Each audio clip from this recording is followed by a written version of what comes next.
Good morning. Thank you.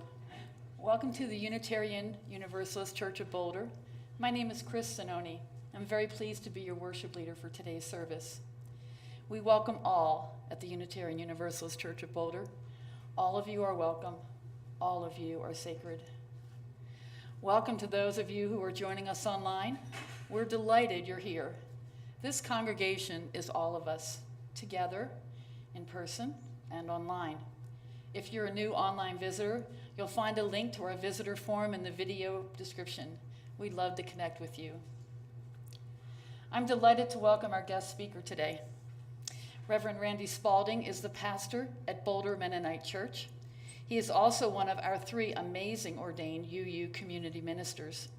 Pastor Randy received his Master of Divinity at Yale Divinity School, where he helped to found the first UU student group. He's served congregations in Indiana, Florida, and Connecticut, and is now with us in Colorado. He was installed as pastor at the Boulder Mennonite Church in 2018. He's a board-certified chaplain and once served as the oncology chaplain at Yale New Haven Hospital in Connecticut. Pastor Randy has had a lifelong love of music and has taught piano and voice throughout his life. He served as the project editor for the Mennonite hymnal supplements and has led music and worship workshops around the United States. He and his husband, Gary Stevens, live in Boulder, less than a mile from here. They are companions to 2 happy labs. They enjoy their many nieces and nephews and previously served as foster parents to 2 young boys.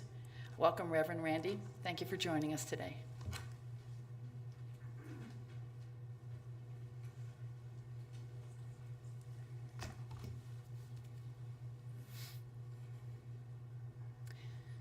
Please join me in the call to worship by reading the bold print on the slide.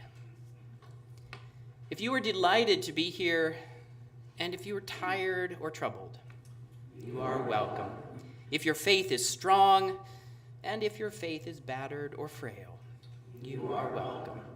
If you are eager to sing, and if you need to be quiet, you are welcome. The Spirit of life welcomes all to worship today and promises to meet us here.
I really enjoy family history and imagining the lives of family members who have gone before me.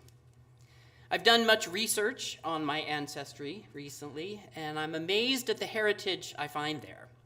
So I decided to reach back through the years by following the line of women. It's not an easy task because in times past especially, their names changed with every generation, giving up their birth name for the surname of their husbands. But a little detective work revealed some amazing finds. My name is Randy Spaulding. My mother is Joyce Summers, and her mother was Idella Hostetler, and her mother was Jessie Bechtel. There we go. And her mother was Elizabeth Metzler. And her mother was Barbara Staley. So here's where the photographs end. So I had to imagine what this beautiful line of women might have looked like farther back. So Barbara Staley's mother was Veronica Fanny Husauer, and her mother was Mariah Keck, and her mother was Mary Troyer, and her mother was Magdalena Mast, and her mother was Barbara Risser, born in 1710 in Switzerland and who died in 1750 in Fayette, Georgia. So Barbara is my great-great-great-great-great-great-great-grandmother. All of these women lived quiet, rural lives, born into large families and birthing large families themselves. Raising children was their life's work, sewing, quilting, gardening, canning and baking, plowing, serving their church communities and families in steadfastness and love, or so I imagine. Records indicate that my great-great-great-great-grandmother, Fanny Husauer, and her husband, Peter Staley, were among the first settlers to move into the Elkhart County area of Indiana, described at the time as dense forest and infested with wild beasts. They lived in a covered wagon until they could put up a log cabin. Veronica had 11 children, 7 of whom survived to adulthood. Now, I'm not sure what these pioneering women would have thought if they could have looked into the future and seen that their lives would have resulted in me. Sure, there are thousands upon thousands of other family ties from these grandmothers, but they include me and my life. I can only hope I have brought honor to their life's legacy by living my life with integrity and honesty, compassion, and love. Some of us can trace our blood or adopted families back hundreds and hundreds of years. I think it's fascinating to see the tree of life expanding as you search backward and see the branches all connecting to other persons. We are all connected. And if you go back far enough in time, we all have a common ancestor. And if we go even farther back in time, we find we are related and connected to all living things. What a wonderful thing to know. And perhaps it may make me a bit more humble and caring to recognize that you and you and you and you are my kin, and that the animals, the trees, the bees, the zebras are all my cousins. We are all connected. And I hope you may celebrate that universal community with me today. Thank you.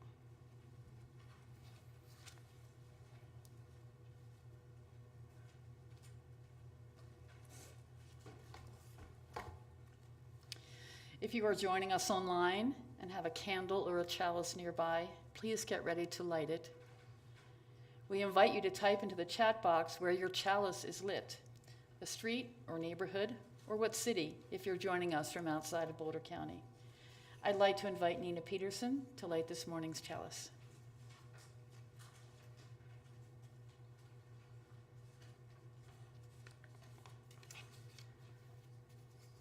Thank you, Chris.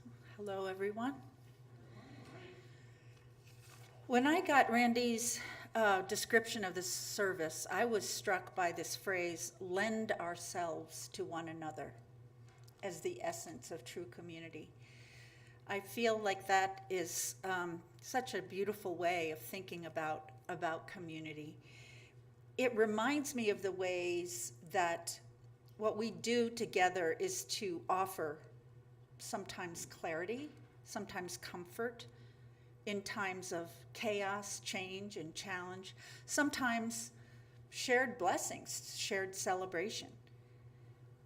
I think about how many times I have heard from someone, "Oh, I've been thinking about you."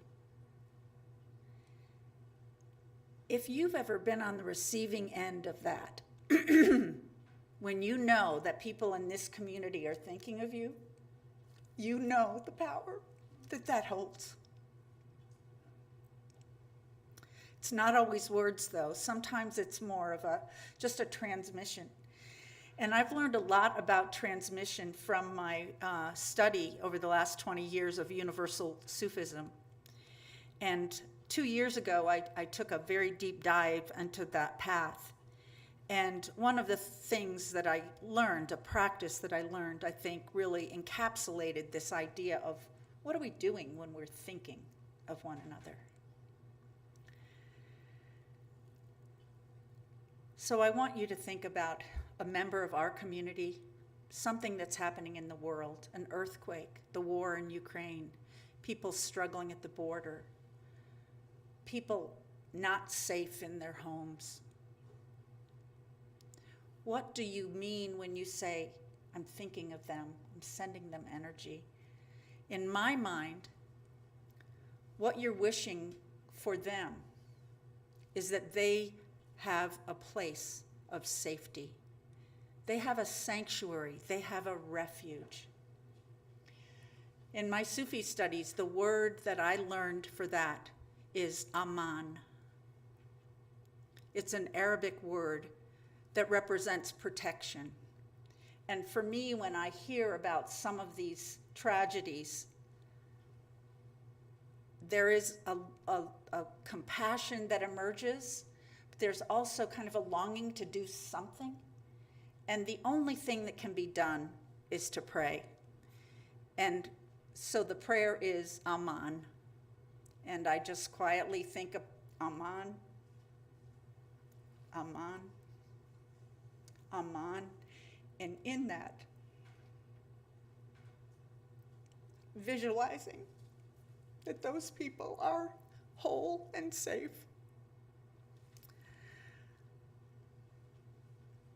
The other side of that is another Arabic word, fazl, which is blessing.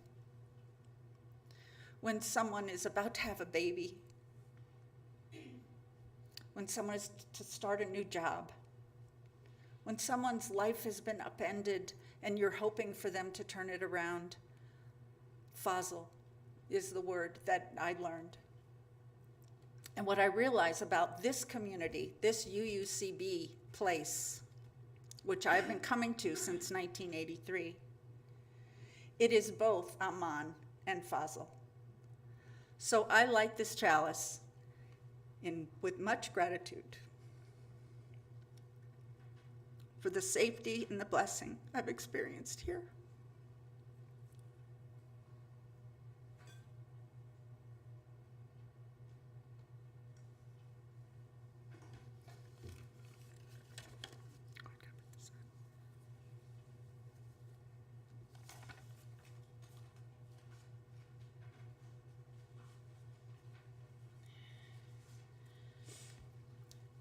We now invite all those gathered in your various locations to join together in fellowship and community as we all say aloud together our congregation's covenant.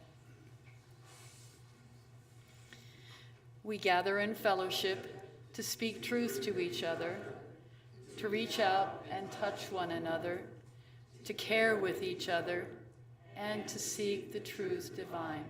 So be it.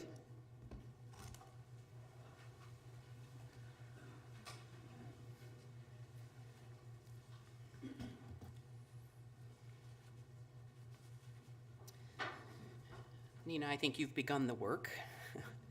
But as we come into a meditative space and time, let's begin with just a few deep grounding breaths together. So I invite you to breathe in and out. And in and out. And as you continue to breathe, may the words of Wendell Berry bring us to a place of peace. When despair for the world grows in me, and I wake in the night at the least sound, in fear of what my life and my children's lives may be, I go and lie down where the wood drake rests in his beauty on the water, and the great heron feeds. I come into the peace of wild things, who do not tax their lives with forethought of grief. I come into the presence of still water, and I feel above me the day-blind stars waiting with their light. For a time I rest in the grace of the world and am free.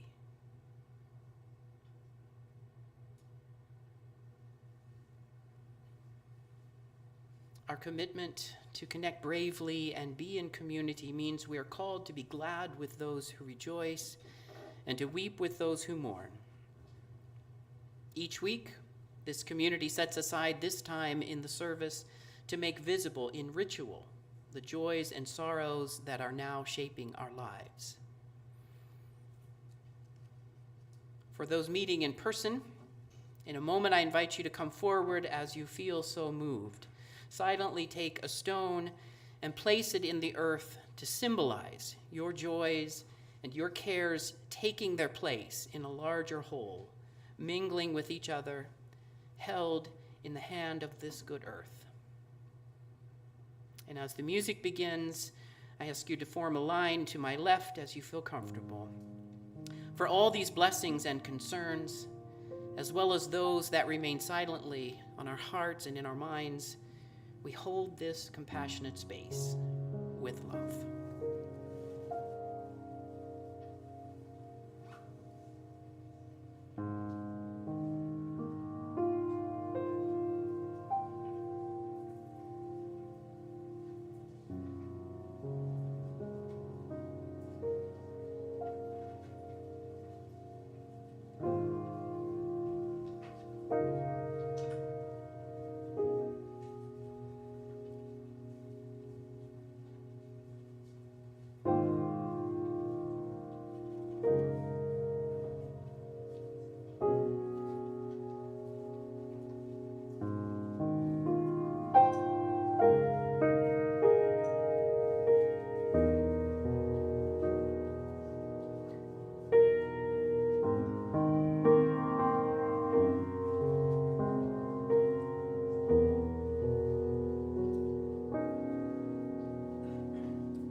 Our reading comes from author M. Scott Peck from his book, The Different Drum. In and through community lies the salvation of the world. Nothing is more important, yet it is virtually impossible to describe community meaningfully to someone who has never experienced it. And most of us have never had an experience of true community. The problem is analogous to an attempt to describe a taste of artichokes to someone who has never eaten one. Exclusivity, the great enemy to community, appears in two forms: excluding the other and excluding yourself. If you conclude under your breath, well, this group just isn't for me, they're too much of this or too much of that, and I'm just going to quietly pick up my marbles and go home, it would be as destructive to community as it would be to a marriage. To conclude, well, the grass looks a little greener on the other side of the fence, and I guess I'm just going to move on. Community, like marriage, requires that we hang in there when the going gets a little tough. It requires a certain degree of commitment. Our individualism must be counteracted by commitment.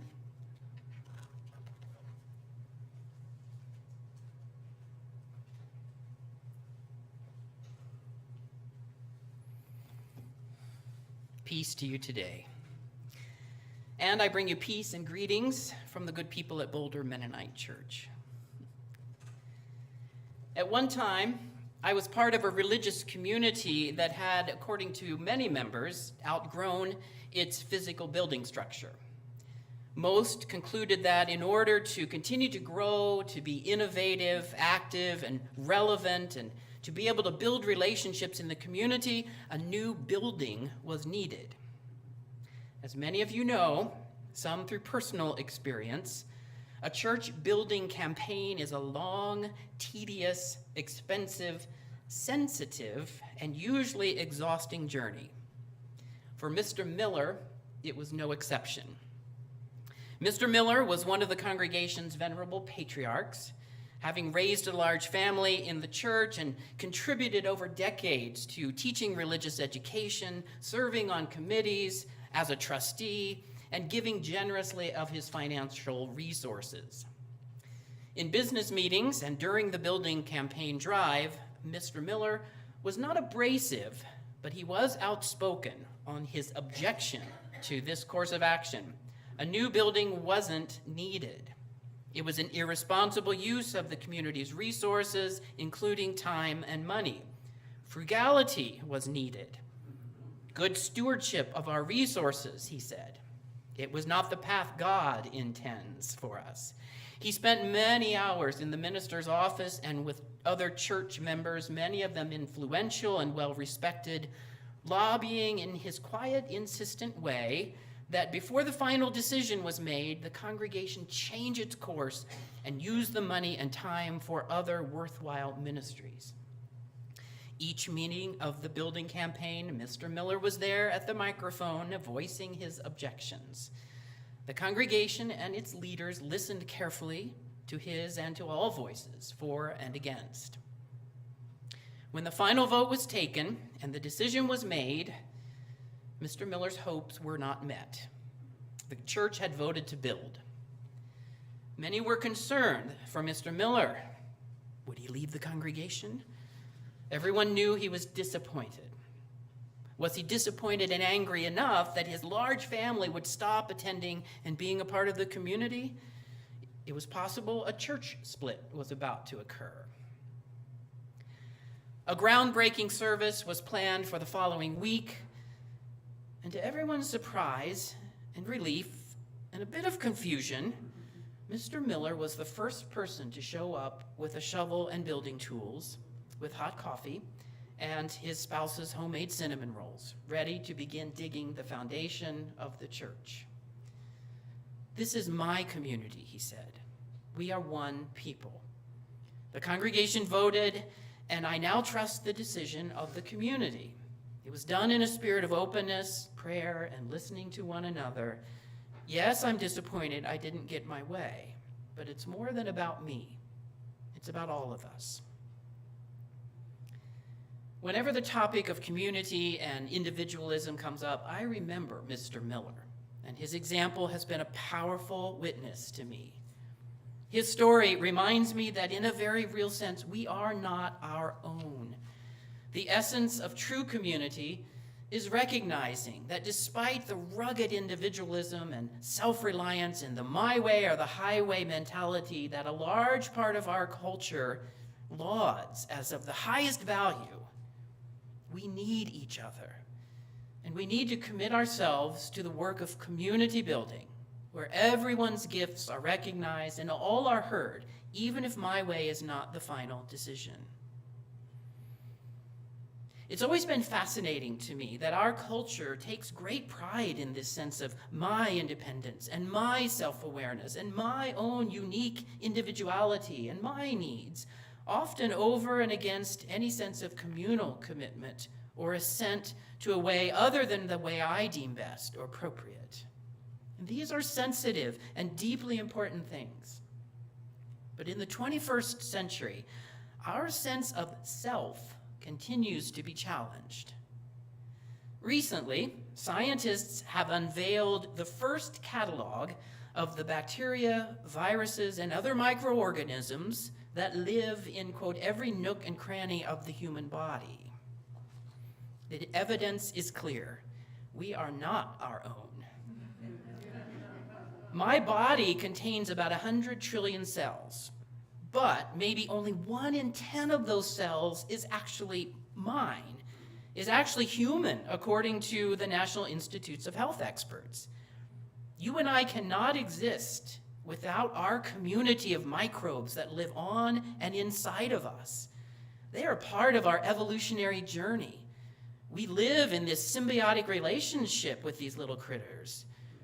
We give them a place to live, and they help keep us alive and healthy. I am not me without the 10,000 species of microbes that are happily attending this worship service with me. They're singing and meditating and preaching with me in my mouth and my nose and my gut, behind each ear and inside each elbow. All of us have to work together to make the me community work. We have to listen to one another, commit to the task of caring for all the part of me, and find ways to keep the me community in balance and in harmony. If all the gut microbes decided for any reason to leave the me community, neither the gut microbes nor the rest of us would be very happy or healthy.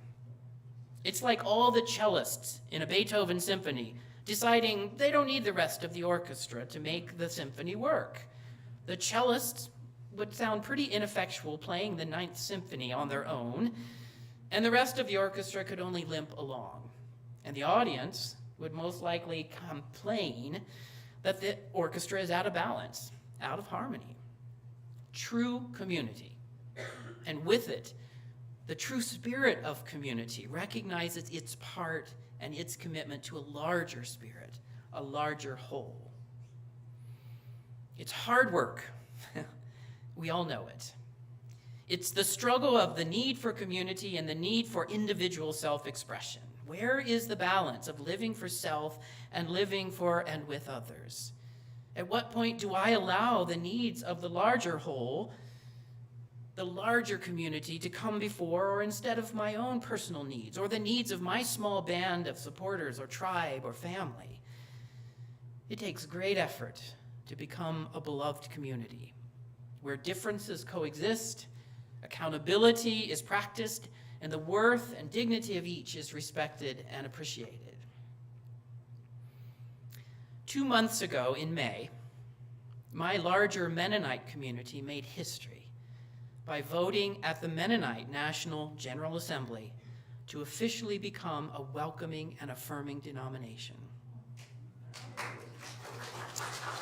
For the first time, the full worth and dignity of LGBTQIA plus Mennonites were affirmed and welcomed to be in full participation in the community of faith. I'm humbly proud to say I was one of the writers of the resolution that the delegates voted in favor of.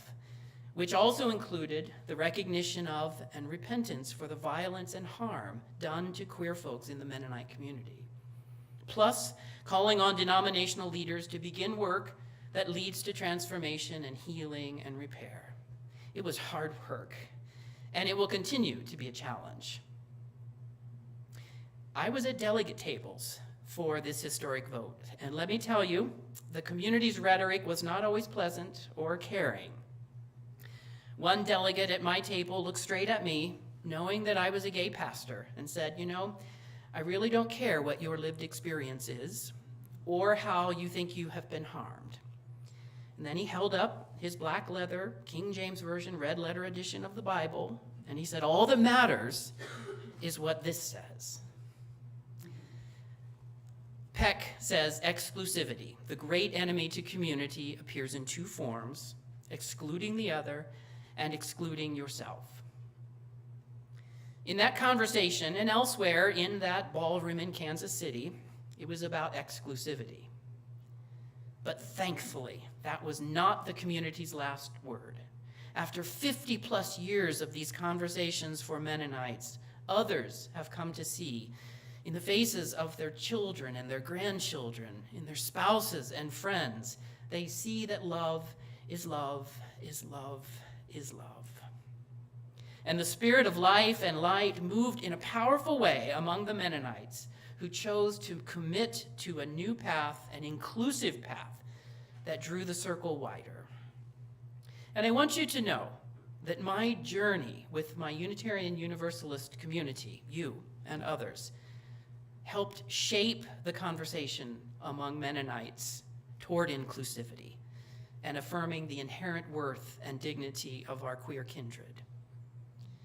It remains to be seen if, like Mr. Miller, the more conservative Mennonites will show up for the work with cinnamon rolls and stay in community, or if they will pick up their marbles and go home. I hope they will stay and be about the hard work of building community in the midst of difference. M. Scott Peck says commitment, the willingness to coexist, is crucial. Sooner or later, the members of a group in some way must commit themselves to one another if they are to be or stay a community.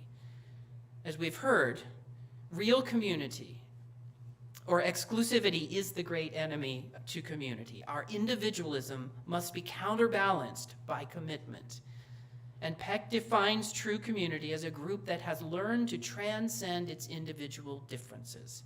Here among this UUCB community, I see many positive ways that differences are appreciated, respected, honored. It's an important factor in what drew me to expand my own community to embrace Unitarian Universalism. Religious and theological differences, cultural, ethnic, sexual, and political differences are appreciated and help lead a community to transcend what may divide. We are not our own. There are, of course, times when the decisions or action of a community become unacceptable and one must leave. And more often than not, such communities, for many reasons, embody some form of exclusivity or inequality. They do not represent true beloved community. The balance of individualism, community, and assent to a larger spirit of the whole takes wise discernment, patience, and lots of love. Mr. Miller and his family spent many months of physical labor, time, and financial resources building the new church facility. The congregation thrived for decades, and he remained a well-loved member of the community until his death many years later. Peck says it well. In and through community lies the salvation of the world. May each of us recognize our own oneness in the spirit of life and with each other, and remember that we are not alone, and we are not our own. And I honor that spirit of life and community in each of you today. Amen.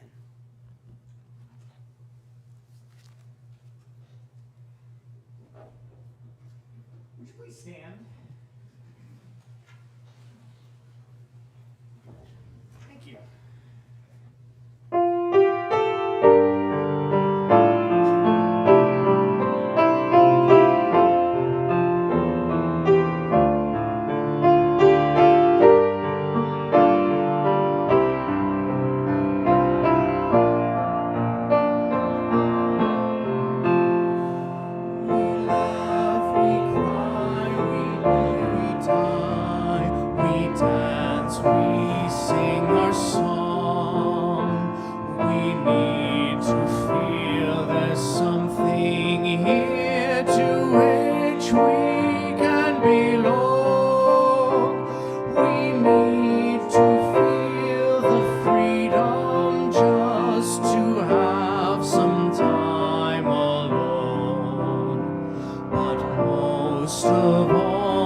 special glow. We see time's endless journey as we watch the baby grow.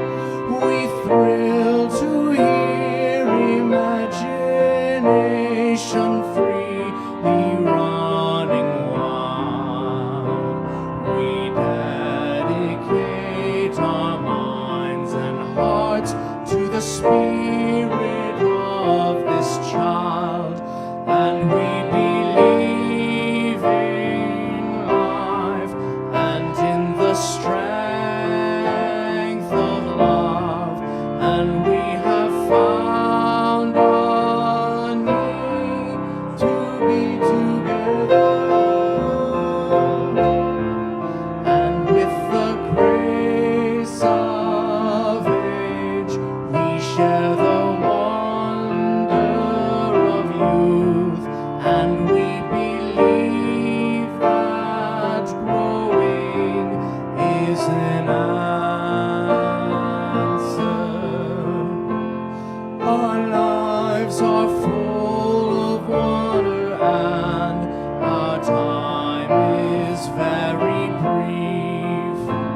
The death of one among us fills us all with pain and grief. But as we live, so shall we die, and when our lives are done, our memories that we shared with friends, they will linger on, and we believe in life and in the strength of love, and we have found a place to be together. We have the right to grow. We have the gift to believe that peace within our living is an answer. We seek elusive answers to the questions of this life. We seek to put an end to all the waste of human strife. We search for truth, equality, and blessed peace of mind. And then we come together here to make sense of what we find, and we believe in life and in the strength of love, and we have found a joy to be together. And in the search for peace, maybe we'll finally see, even to question truly is an answer.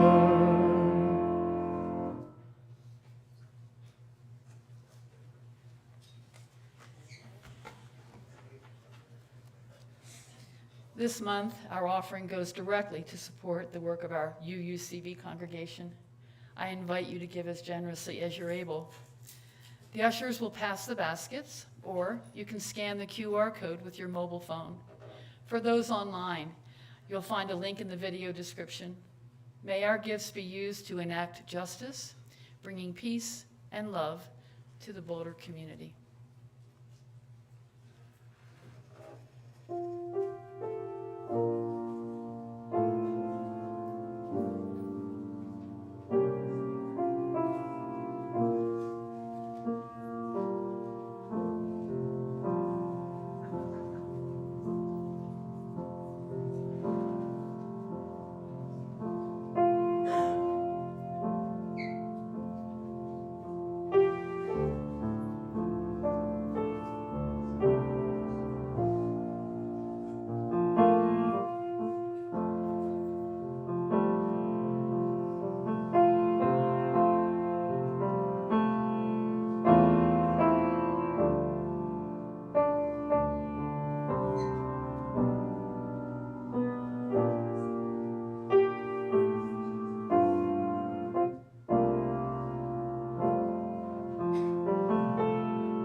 So let us take on this week's life with renewed hope and imagination.